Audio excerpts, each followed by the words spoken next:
This is going to be your guide to getting shiny Pokemon and even shiny legendary Pokemon in the Pokemon Sword and Shield Crown Tundra expansion.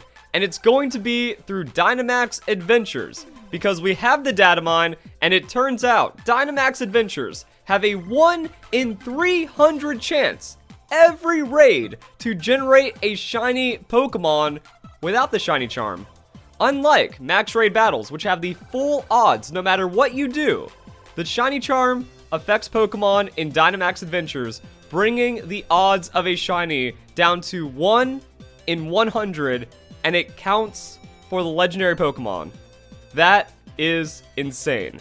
I want to know what you guys think about this one, so if you end up enjoying this video, don't forget to leave a like, share with your friends on all social media, because I'm pretty sure they're going to be very excited to see this information. And then, like I said, comment down below, because this is insane. So we have Michael from the data mine. Pokemon from Dynamax Adventures are rolled to be forced shiny, and this is what makes it so powerful. But this is also how the shiny hunting works, because you have to make it through the end of a max raid battle to see if the Pokemon, actually not even the max raid battle, you have to make it to the end of the Dynamax Adventure to see if the Pokemon is shiny. So that's what makes it a bit fancier. Like if I wanted shiny Cramorant, I can't just run up, go, oh, no shiny, and leave. Also, leaving Dynamax Adventures penalizes you if you do it too many times, so that's not going to be that great as well. So it's not like you just roll in 1% chances all day long. However, it does stack really well, because if we scroll down, you know, the chance of being forced shiny on Dynamax Adventure is applied to every Pokemon you defeated, including the legendary, to be extra clear. Thus, overall odds of at least one shiny in an adventure are 4 in 300. So you get 4 chances to get a shiny Pokemon, which means 1 in 75 Dynamax Adventures without the shiny charm, or 1 in 25 with it. So it's not just a 1% chance. There is a 4% chance that a Dynamax adventure you take part in will have a shiny Pokemon as long as you're catching them.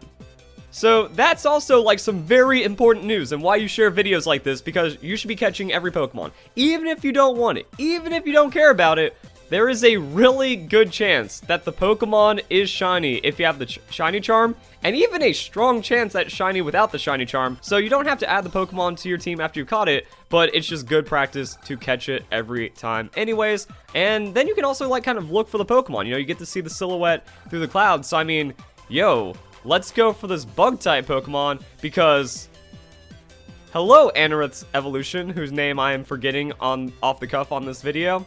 Armaldo. That's an Armaldo, just kind of chilling there. And if it's shiny Armaldo, I really want it, because shiny fossil Pokemon sound dope, especially through max raid battles. So it actually, it also creates a really interesting dynamic, because for the most part, when you're doing Dynamax Adventures, you want to go for Pokemon that are going to work against the final boss, or at least make your legendary a bit easier. That way there's a higher chance of having a successful Dynamax Adventure. And even if you already have the Pokemon that is in your way for a Dynamax Adventure, it could be worth going for if you want that Pokemon shiny. So let's say the final Pokemon is going to be a Kyogre, and then you have to choose between a Fire-type Pokemon or an Electric-type Pokemon. Well, if the Electric-type Pokemon's Dedenne, it's still going to be good for the Kyogre, but you might not want a shiny Dedenne. However, if the Fire-type Pokemon is a Blaziken, you might want a chance at the shiny Blaziken, since it's a 1% chance that thing's going to be shiny. Now, it's going to make the Kyogre battle hard, if not impossible, but you can use that for the specific shiny farming. Ooh, I saw Ground, and I thought I was going to get the Groudon, but no. It's actually a Landorus, which means, things are about to get a little fancy. Yo, what if we Swagger, though, and then it, like, one-shots itself, or, you know, does a lot of damage to itself, and then we Dynamax and we get some extra damage in there? It's a risky play, but it might work out.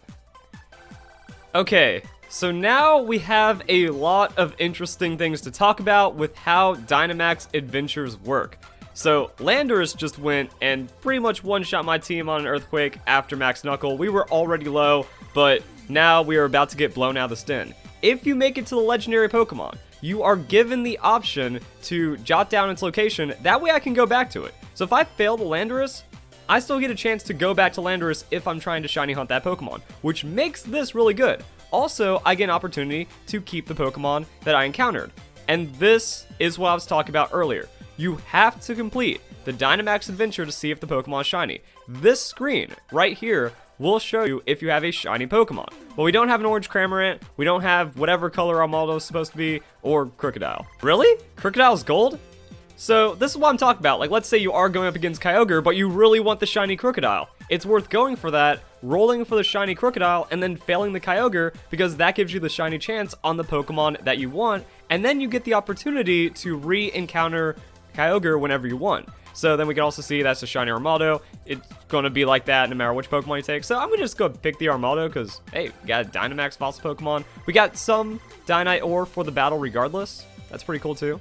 And then this is the dialogue that you get. So the victory was so close, almost taste it. Would you like me to jot down where you found Landorus? That way I can challenge it again. So now I can choose to challenge Landorus again. There's kind of nothing lost if you are going to greed on the shiny regular Pokemon and then potentially fail on the Dynamax or on the legendary Pokemon because of it. So that's going to be the nuance of how getting shiny Pokemon works with Dynamax Adventures, but we still have some other things to talk about, so let's pop back on over to the data mine information.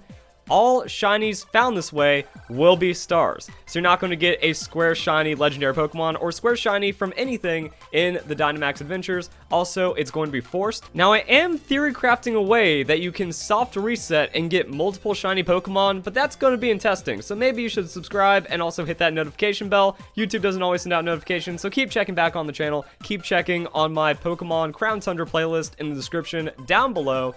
But we got some fancy stuff going on, and then let's just talk about shiny hunting in general, because it's been pretty bad in Pokemon Sword and Shield, and this could also maybe explain why. This off by 1 error is not present for wild encounters. Wild encounters do 1 plus shiny charm rolls plus the 6 probabilistic rerolls that you have a 3% chance of getting, so there is an off by 1 error in breeding that makes it a bug. Which means that if you are Masuda methoding for shiny Pokemon, it's actually worse for no reason. That shiny charm gives you a 2 out of 4,000 chance of getting a shiny Pokemon. So it's actually 1 in 2,000 instead of the 1 in 1,300 if you're just using the shiny charm. Now, if you're going to be breeding, most likely you are using the Masuda method, but it's still going to affect you. That together, it's going to be an 8 in 4,000 chance instead of a 9 in 4,000 chance, because shiny rerolls are supposed to add.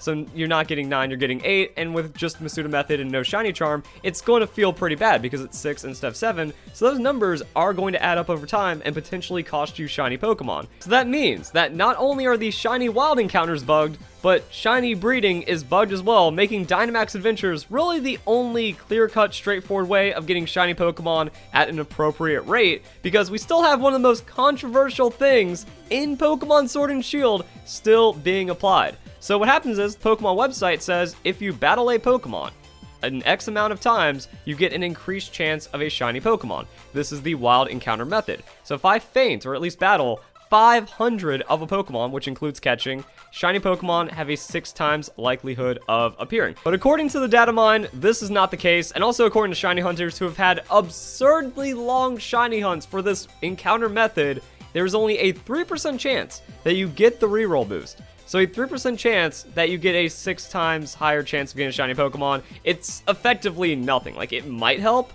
but for the most part, people are still going thousands and thousands of Pokemon dry with wild Pokemon encounters, and it was this way in the Isle of Armor. The game does not reflect the official information. Now, the data miner says it continues to be intentional and not a bug, but I'm also wondering, is this actually just Game Freak incompetence, because they did screw up the Masuda method, and now they might not have realized that they've screwed this up, and they've just kept it this way, despite official information saying otherwise. So we still don't have nice, clean mechanics for shiny hunting in Pokemon Sword and Shield like we did with Pokemon Let's Go. Pokemon Let's Go is probably like the best way of explaining how shiny Pokemon works and how like shiny odds are stacked on top of each other, because the lure just gives you a bonus chance. So that's 1 in 2048. But if you also have the lure and the shiny charm, that becomes 1 in 1,000, and then the catch combo is also adding that. So where you are in a catch combo and what's going on in your game could just put you anywhere on this table, and then the low odds are as low as 1 in 273 for a wild shiny Pokemon to just appear. But also in Pokemon Sword and Shield, you can't see the overworld shiny Pokemon, so it's kind of awkward. It's also a little awkward that Dynamax Adventures don't show you, but at 1 in 100 chance and 4 rolls at that, I don't think it's worth complaining about. I don't think there's any complaints going on here. This is just a solid method of getting shiny Pokemon. Reminds me of Ultra Warp Ride. If you do a max distance Ultra Warp Ride and you go into the like highest tier ring, I believe it's like a 1 in 20 chance. Now, the interesting thing about Dynamax Adventures is that not every Pokemon in the game can appear in them, but it seems like a lot of them. Not including legendary Pokemon, there's over 200 species that can be found in Dynamax Adventures, so that's way better than like the 30 or something in the Ultra Warp Ride. So you still have really good odds, a wide pool of Pokemon. It is random, so you can't like target specific Pokemon for that shiny hunting, but I'm not going to complain if I accidentally roll into a shiny Charmeleon or something. So I hope you guys enjoyed the video. Hope you all have a nice day. Thank you very much for watching.